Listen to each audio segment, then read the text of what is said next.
Hello guys, and welcome back to another video on the channel. In today's video, I'm going to show you guys my comic book collection. It's not a big collection, but I want to show you guys some of my favorite Spider-Man issues and some of my favorite Spider-Man stories from what I got so far. I'm still collecting, comic book days and stuff like that. But I want to show you guys what I got right now. So let's go. But first off, I want to show you guys the fit. You already know this amazing Spider-Man black suit. Clean. And by the way, I actually did my bed this time, so yeah, something little nitpick there. But yeah, let's get on with the show. Alright guys, as you can see right next to me, we have a pretty good stack. This is all my non-Spider-Man related stuff. I've read all of this, which has been super good, so I'm gonna put this to the side right here. And look at this stack. Look how big this freaking stack is. This is huge. This is humongous. Which I'm gonna go through everything and some of my favorite stories from Spider-Man. Still haven't read most of this, but I want to get to some of my favorite stories of Spider-Man. Alright guys, this is some of my favorite books that I've owned that I haven't read yet, but Spider-Man related. Spider-Man versus the Venomverse. I kind of dropped this after the first issue. Not really that good, but I still like the inclusion of both the Spider-Man and the Venom symbiotes. Then we got Spider-Man and Fantastic Four. The Giants dies. I really like this. This is pretty good. Like the art style of Spider-Man. Then we got the 2 issues of Spider-Man and this 2 Spider-Man, number 2 with Miles Morales and Peter versus the Taskmaster, which is pretty good. I mean, I haven't read it, but I heard it's pretty good. My favorite books, we got the Spider-Boy issues 1 through 4. This is basically an introduction of Spider-Boy, which is a half monster or half alien, half human, which is pretty cool. Have read the first issue, but not the other, so I haven't finished this paper trade back. But I heard this is super good. Then we got the 2 Miles Morales books. Love Miles Morales. He's one of my favorite iterations of Spider-Man, and just to see his story play out in these 2 trade paperbacks. Got these at, I believe, in Midtime Comics when I was in New York back last year during Thanksgiving. Really enjoyed the first trade paperback. Still haven't read the other one. Still gotta read the story, which is still one of my favorites. Still, I cannot wait for Beyond the Spider-Verse. So, need to read that. Now for the other stack. Big ass stack. I mean, this is insane. Starting off with 2 of my favorite issues, the Spider-Man Incursion series. This is Miles Morales trying to find his sister.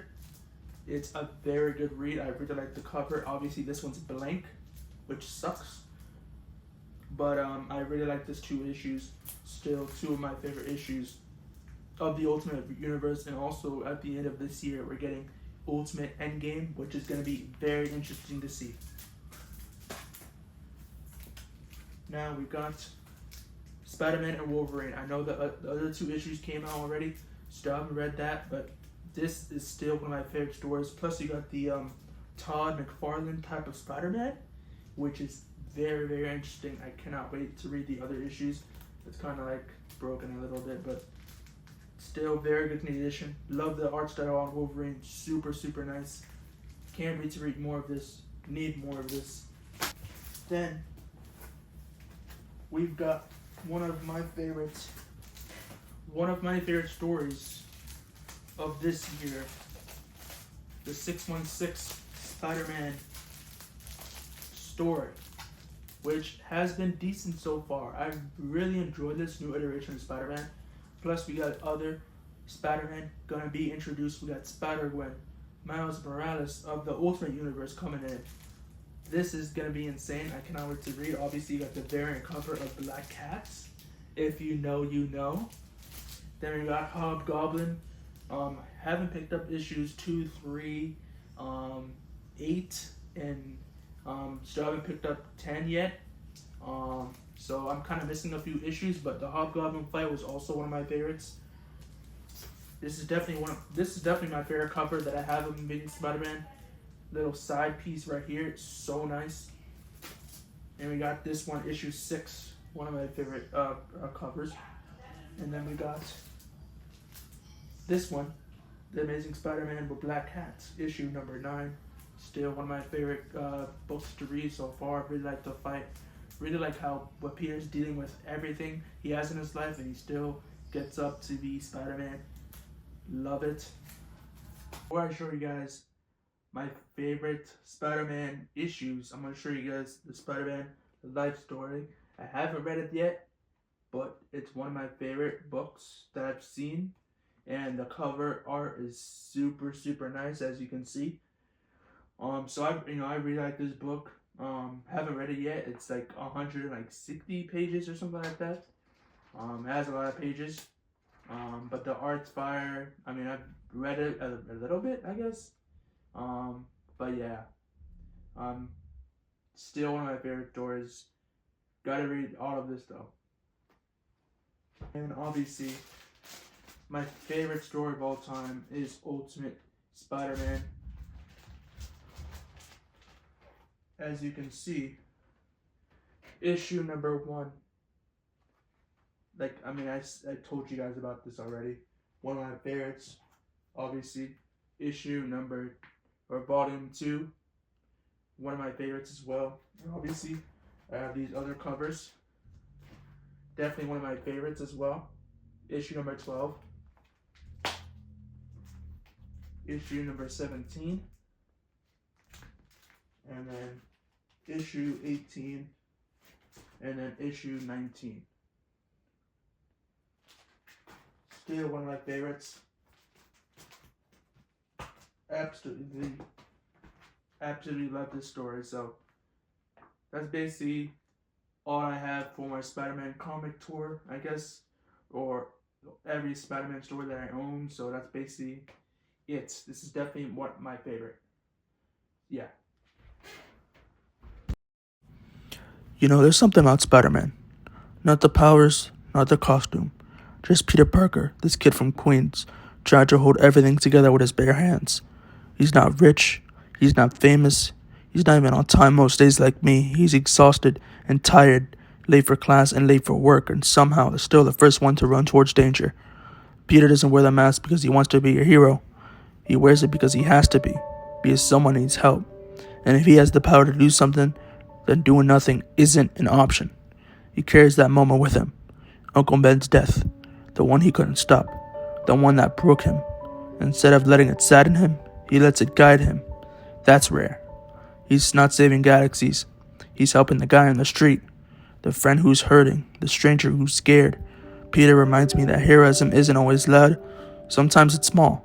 Sometimes that's enough. He gets knocked down more times than I can count, and he always stands back up. People ask me, why Spider-Man? Why Peter Parker? Why not someone stronger? Why not someone who wins more? Maybe that's exactly why. Because he fails, because he doubts, because he loses the people he loves. And still, he wakes up and tries again and again, not for attention or credit, just because it's the right thing to do. He's awkward, he's anxious, he overthinks, he doesn't have it all figured out like me. And honestly, that makes me love him more. He's been through so much. He doesn't let the pain turn him cold. He still chooses to care, he still chooses to protect.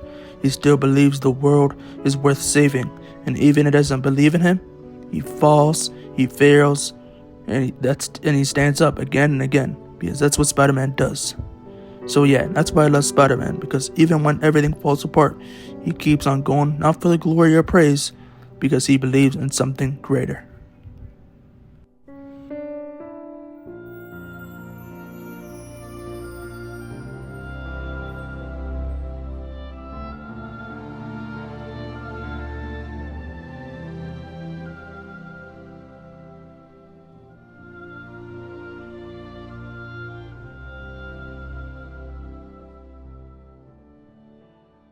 If you guys enjoyed the Spider-Man comic tour, please leave a like and subscribe. Thank you guys for the support. I'll try to be staying consistent with it over the last couple of weeks and like the last month or so. So yeah, man, for more content around comics or anything else, please show your support. And yeah, I'll see you guys next time. Peace out.